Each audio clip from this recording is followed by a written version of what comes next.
Pero ya Jaime también había tenido ya la influencia de Jacques Vallée, porque estuvo muy cerca de Jacques Vallée. Jacques Vallée estaba más abierto al fenómeno de los contactos. Él sí creía que había algo allí relacionado con el asunto extraterrestre, de los contactados, ¿verdad? Y entonces, pues, se organiza el Congreso y, bueno, pues, aquello fue toda una aventura donde se contrata al Congreso, al salón de congresos más grandes que había en México, en Acapulco, ¿no? Enorme, el salón de congresos, el centro de convenciones de Acapulco, ahí fue el evento, y bueno, total que llegaban directamente a Acapulco, la mayoría, ¿no? Algunos tuvieron que pasar por la Ciudad de México. Bueno, pues fueron llegando todos los grandes personajes y resulta que, bueno, ya estaban allí y sin embargo me manda a llamar el director del centro de convenciones y me dice, pues, mira, Carlitos, me decía Carlitos, porque nos conocemos desde la adolescencia, Viramonte se apellidaba, y me dice, mira, no puedo abrir las puertas del centro de convenciones porque no se ha pagado, ¿verdad? No se había pagado, pues era carísimo aquello, imagínate un centro de convenciones.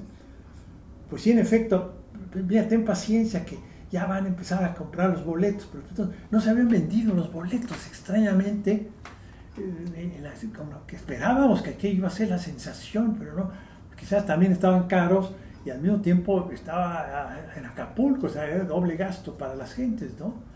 Y en la Ciudad de México no estaban los más interesados, ¿no? Entonces, pues no se vendían mucho. Y para eso todos los periodistas empezaron a enviar ya interés en participar, de todo el mundo, todas las cadenas de todo el mundo estaban interesadas en participar en el Congreso.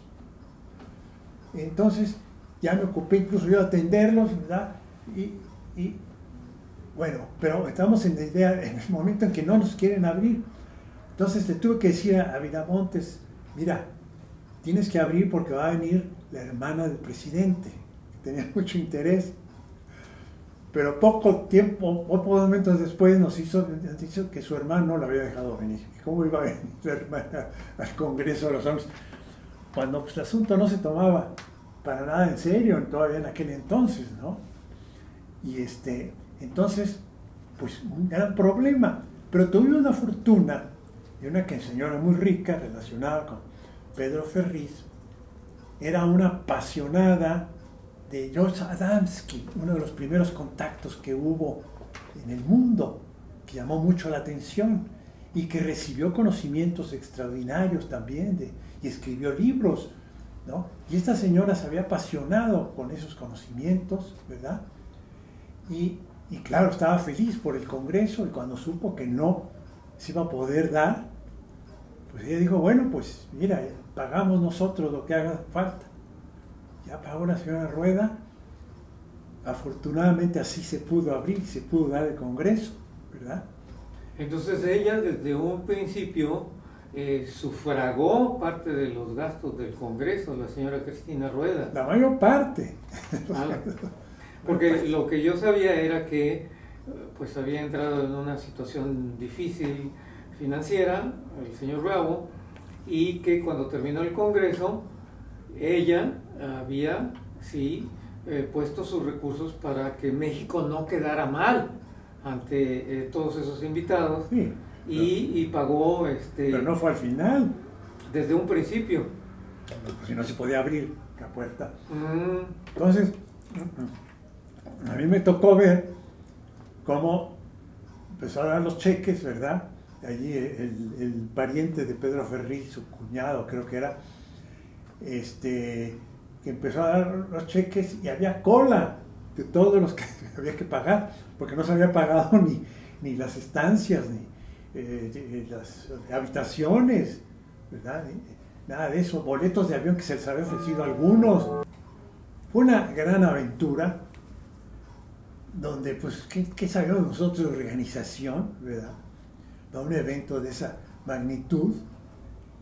Y pues, como pudimos, sacamos las cosas adelante y ya gracias a la financiación de la señora Rueda pudimos comenzar el Congreso y pues incluso todo era muy improvisado. El lugar que había escogido Bravo para hospedar a los huéspedes, pues era un lugar que había ofrecido incluso el cónsul de Alemania en Acapulco, ¿verdad? Que era un gran apasionado de los ovnis, ¿verdad? El cónsul de Alemania. El cónsul de Alemania, un apasionado, son cosas que no sabían en la embajada de Alemania, que era un apasionado de los ovnis, y ofreció un lugar estupendo, ¿verdad? Con cabañitas, pero unas cabañitas muy rústicas, ya, muy maltratadas y viejas y todo, y ahí se hospedaron todos los conferencistas, total que algunos ya no quisieron estar ahí, se fueron a otro lado. Hubo una reunión inicial formidable el día que llegaron los investigadores, donde el primer ministro de Grenada, es que hay que tener en cuenta que aquí está involucrado nada menos que un primer ministro de una nación, una pequeña nación, que era la isla de Grenada, aquí en el Caribe, ¿verdad? Y el primer ministro, que era un fanático de los ovnis también, pues estuvo presente en el Congreso, feliz, ¿verdad?, de haberlo invitado. Y entonces, esa noche que llegaron los investigadores, pues invitaron para que escucharan al primer ministro. El primer ministro se puso a hablar de cuestiones espirituales, místicas, como le gustaba a él, y relacionaba a los ovnis con lo místico, y ahí están todos muriéndose de calor, porque era un calor tremendo, y no se había organizado bien el agua y la cena para los organizadores. Bueno, aquí había ese caos, pero en toda esa fascinación, los investigadores estaban encantados de ver a todos sus colegas allí, ¿verdad?, participando. Algunos no eran muy bienvenidos, como von Däniken, pero bueno, pues ahí estaba feliz también von Däniken, porque von Däniken hablaba que los extraterrestres, que habla de todas las pruebas de que los ancient astronauts, los astronautas de la antigüedad anduvieron por aquí en la Tierra hace muchos años, siglos, ¿verdad? Y él estuvo ahí presente también, pero pues el hombre más famoso, von Däniken, pues, que había vendido en 32 idiomas sus libros, ¿no?, que había traducido, y fue fabuloso que él estuviera ahí, ¿verdad?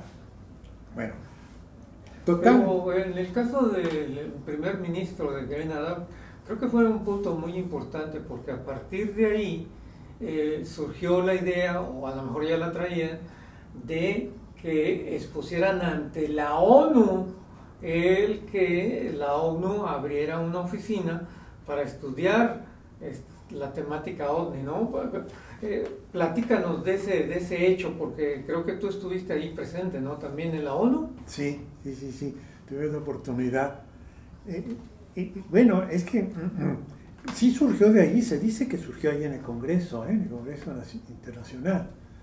La idea ahí fue donde el primer ministro hizo relación con Hynek y Vallée y los que, ¿verdad?, los que fueran más científicos, ¿no?, que pudiera invitarlos allá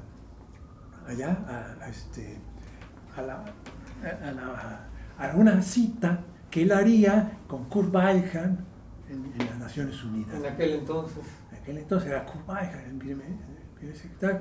Y pues el secretario de las Naciones Unidas tiene que aceptar cualquier invitación de cualquier primer ministro, tiene que hacerle caso a cualquier primer ministro, sea de la más pequeña isla como era esta, ¿verdad? Pero este primer ministro era algo muy peculiar, todo fue muy peculiar en este Congreso, porque era un hombre muy religioso y hablaba de cuestiones espirituales, la mezclaba con los ovnis. Bueno, total que allí habló delante de todos muriéndose de calor, escuchando a un primer ministro muy bien vestido, y ¿verdad?, nunca olvidaré esa escena, ¿verdad? Porque me acuerdo que hasta llegó, creo que en una limusina al Congreso. Creo que sí, ¿verdad? Sí. Entonces, sí, mucha expectación. Mucha expectación, sí. Sí, bueno, qué bueno que tocas ese tema, porque también tuvo que ver el gobierno, cuando el gobierno el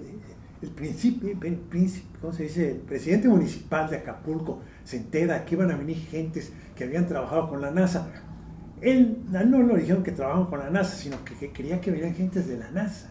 Entonces él mismo se ofreció a presentar el Congreso y nos dijo, por favor, quiero... Ah, ¿cómo no? Pues claro que presenté el Congreso, ¿qué sabe qué va a decir? Pero además, pues dice, y les cuento la anécdota de Rivera. De Rivera decía, pero ¿qué es esto? ¿Qué? Somos tan importantes. Que decía Rivera, pero ¿cómo? Venían motociclistas escoltándolos al español y a todos los iban escoltando, porque eran muy importantes todos los que venían. Solamente había dos que habían trabajado con la NASA, que era Jaime Quivalé y motociclistas y patrullas, y bueno, era una cosa notable. Dicen que sí, eso fue fabuloso. Bueno, pues ya con el primer ministro, que venía un primer ministro de una nación, ¿no? Entonces, pues sí, fue la sensación este congreso allá en Acapulco. Nos abrían paso por las avenidas y todo, ¿verdad? Para pasar, y no me acuerdo si venían al mío, como dice. Bueno, pues el hecho es que aún ya con todos estos personajes allí presentes no se había hecho el programa ¿no? Entonces, momentos antes de que empezara el congreso, ya nos reunimos con Jaime, ¿verdad? Sabiendo ya Jaime que estaba lista la impresora allí, de las impresoras antiguas, de esas, como eran las antiguas, ¿no? Para imprimir, ¿no? Para que hiciéramos ahí el programa. Y ahí Jaime, con bastante calma y tranquilidad, dijo, bueno, a ver, vamos a hacer el área de científicos, el área de psicología, ¿verdad? Como que dividió diferentes áreas, ¿verdad? Más el área más filosófica, el área más psicológica, más parapsicológica, en fin. Y así hizo la clasificación de cómo iba a participar, y que participe aquí, ¿sí? Y ahí hicimos ahí el programa, a la mera hora, toda la mera hora, pero así salieron las cosas, y comenzó el gran congreso. Bueno, para eso yo me ocupé de la prensa. Llegaban periodistas y periodistas de todas partes, de todo el mundo, ¿verdad? Y hasta periodistas de periódicos pequeños de México, de la provincia, y me acuerdo que me pedían, ay, por favor, mire, soy de tal periódico, denos un paso. ¿Cómo no? Pues nosotros queríamos que se llenara, porque no había suficientes boletos vendidos. Estábamos preocupadísimos, porque no había dinero, por supuesto, para nada, casi no se vendieron boletos, pero se llenó el salón inmenso, principalmente de periodistas, me consta. Sí, yo me acuerdo que debió haber sido pues, más de 500 personas allí en ese salón. Creo que sí, era enorme el salón ese.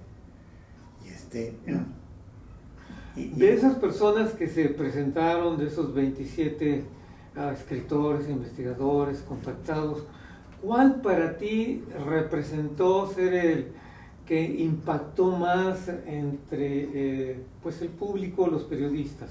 ¿Qué personaje fue el que tuvo mucha relevancia? Buena pregunta, pues hubo varios, ¿verdad? Hay que tener en cuenta que había destacados investigadores muy serios, ¿verdad? De agrupaciones muy importantes de Estados Unidos y del mundo, ¿no? Que llamaban mucho atención por su seriedad y por sus investigaciones que estaban haciendo con todos sus equipos electrónicos, ¿verdad? Para detectar ovnis. O sea, ya se hablaba en aquel entonces de la maravilla que los radares ya era la prueba, la mejor prueba de los ovnis era que se detectaban en los radares de las torres de aviación, ¿verdad? De los aeropuertos. Pero hubo un investigador, por ejemplo, que ya con aparatos muy elevados podía detectar a millares de distancias los ovnis, ¿no?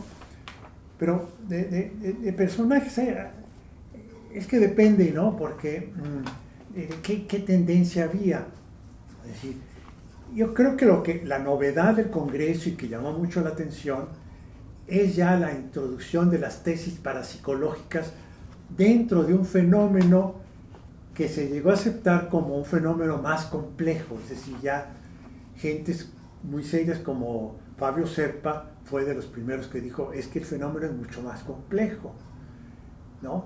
Y era muy serio. Claro que Freixedo también lo decía, o Kiel, más complejo y entonces eso fue la sensación, digamos, que ya se introducía la teoría de otras dimensiones, llamaba la atención que se hablaba de otras dimensiones, sin que los investigadores científicos repelaran algunas cosas que no les pareció mucho a los investigadores científicos. Algunos investigadores, bueno, hablaron ya de cosas muy interesantes, muy chistosas, ¿no? Que hasta invasión extraterrestre y todo eso, ¿no? Pero sí, esa nueva visión de que podía ser un fenómeno parapsicológico o un fenómeno de otra dimensión, que vinieran seres de otras dimensiones, que estaba muy avalado por el gran científico e investigador Jacques Vallée, también, ¿verdad? Y que se permitiera participar a contactos, ¿no? Incluso a una persona secuestrada por un avión, y que le hablaron los extraterrestres, ya que estaba secuestrado, hablaron, incluso a través de él hablaron los extraterrestres, se supone, ¿no? Como que entró en una especie de trance y hablaban los extraterrestres a través de él, y ese se presentó allí. Se presentó Enrique Castillo, que decía que en una nave, había subido naves, e incluso en una ocasión lo llevaron de un país a otro, lo dejaron en Venezuela, ¿no? Dice que hacían bromas, ¿no? Esas bromas casi, bueno, que se considera como una broma, pero no se sabe por qué lo dejaron en otro país y sin pasaporte, ¿no? Él estaba en Colombia, creo, y en Venezuela, o en Venezuela y en Colombia, bueno.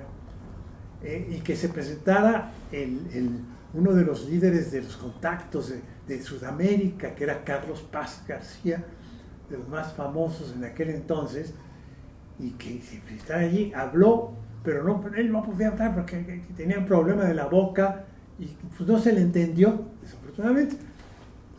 Pero pues eso fue quizás lo que llamó la atención, no en especial, mucho en especial, ¿verdad? Bueno, para mí Vallée, pero claro, yo tenía ya el interés de escuchar a Vallée, ¿verdad? Pero bueno, siempre Vallée demostraba ser como muy brillante, ¿no? Porque también era científico y al mismo tiempo estaba abierto a otras posibilidades mayores, ¿no? Entonces, sí, a mí me pareció Vallée, ¿verdad? Por supuesto, pero a otros les haber parecido esa investigación extraordinaria. Por ejemplo, gustó creo que fue Walter Andrews, el que... de la MUFON, uno de los fundadores de la MUFON. Ándale, exactamente, donde habla de los casos que publicaba un diario sensacionalista, pero que tenía ¿cómo se dice? Una tiraje enorme, que era el National Enquirer. Un tabloide. Era un tabloide propiamente, con un tiraje extraordinario, y que daba $10,000 al caso más notable que hubiera de una experiencia ovni. De comprobación. Que estuviera bastante bien comprobado, dentro de lo posible, porque según Vallée nunca se llega a comprobar al 100% un fenómeno, un caso,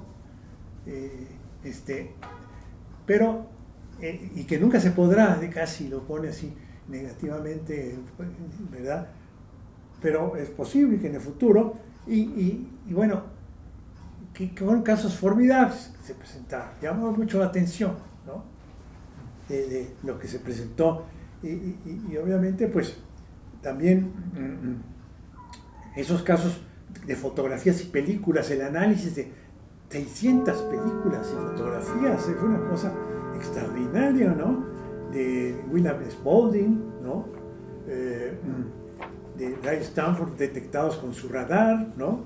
Sí. Todo eso atrajo mucho en la cuestión científica. Jim Lawrence, ¿no? El caso famoso de Travis Walton que acababa de ocurrir en el 75, ¿verdad? Que un ovni succionó a un hombre a través de una luz, ¿no?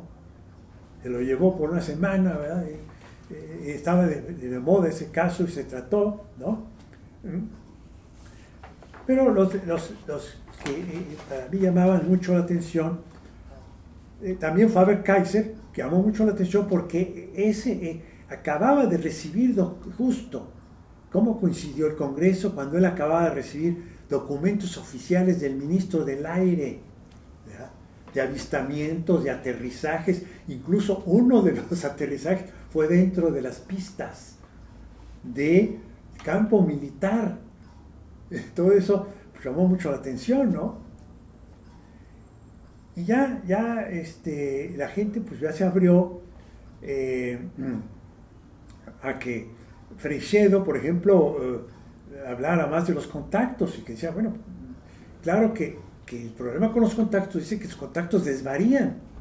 Según él, en el Congreso, dice, es que la energía del fenómeno es tan grande que afecta a los contactados, ¿no?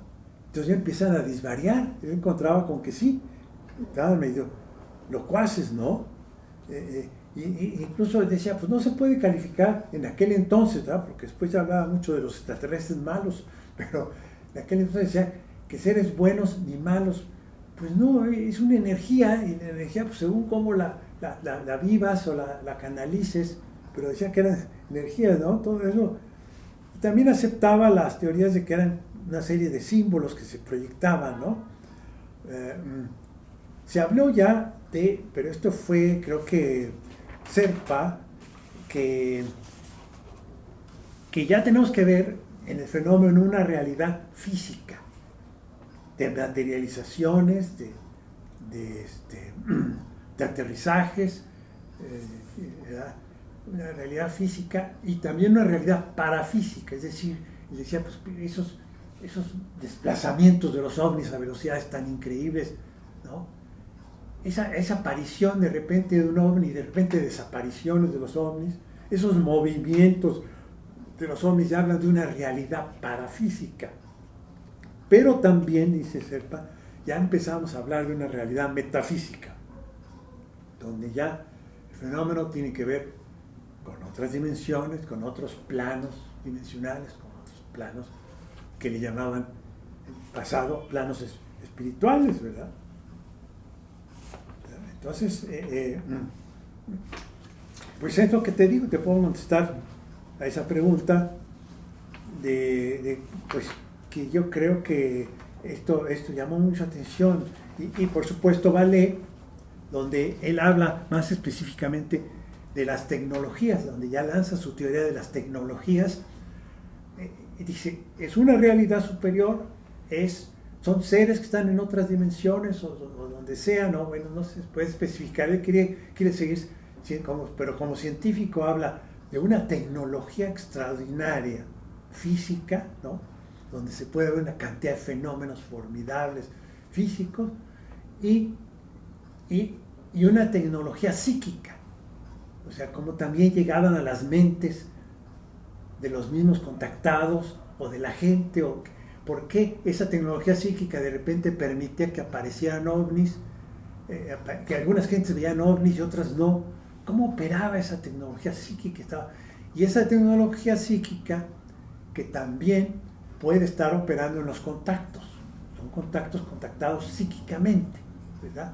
También hablaba de eso llamó mucho la atención, y después la tecnología social ya no se extendió mucho, pero dio las pautas de lo que se llama el fenómeno del encubrimiento, o sea, el fenómeno ovni se encubre a sí mismo, se niega a sí mismo, incluso se desprestigia a sí mismo.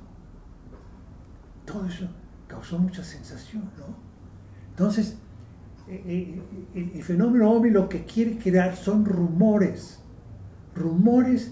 que vayan concientizando a la humanidad del fenómeno o de otras realidades, porque el fenómeno mismo te lleva a lo invisible, decía, ¿no?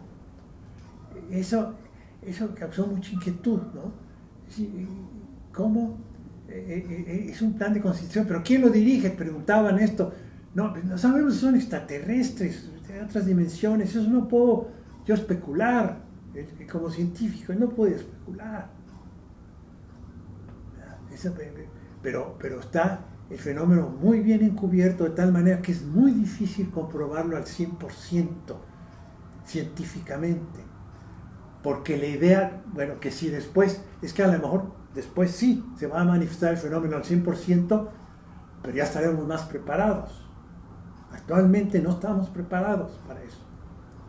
¿Crees que haya la posibilidad de que realmente se realice esa preparación y entonces sí se pueda tener un contacto masivo?